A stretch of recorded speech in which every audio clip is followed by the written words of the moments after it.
সমাবেশ মিছিলের সম্মানিত নেতৃবৃন্দ, সংগ্রাম সিলেটবাসী, ব্যবসায়ী ছাত্রদের আসসালামু আলাইকুম ওয়া রাহমাতুল্লাহি ওয়া বারাকাতুহু।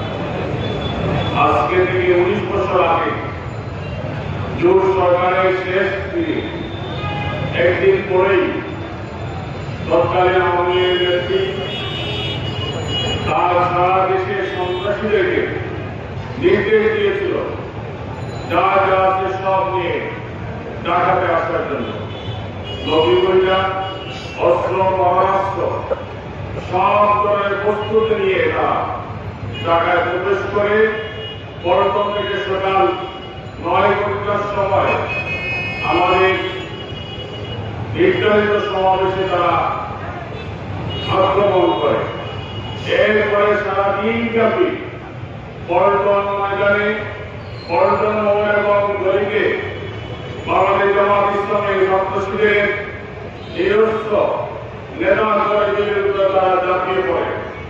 আজকের পত্রিকা এসেছে সুরাজ সদন থেকে শেখ হাসিনার নির্দেশে সব ধরনের অস্ত্র সাপ্লাই দেওয়া হয় এবং তাদের একটাই টার্গেট ছিল এই দেশের স্বাধীনতা সার্বভৌমত্বে মদন্ত প্রহরী একমাত্র ইসলামী শক্তি বাংলাদেশ জামাত ইসলামী এবং ছাত্র শিবিরকে যদি জমিয়ে রাখা যায় তাহলে আওয়ামী লীগ দুঃশাসনের আবার আমাদের জন্ম হবে, তার ক্ষমতা আসতে পারবে।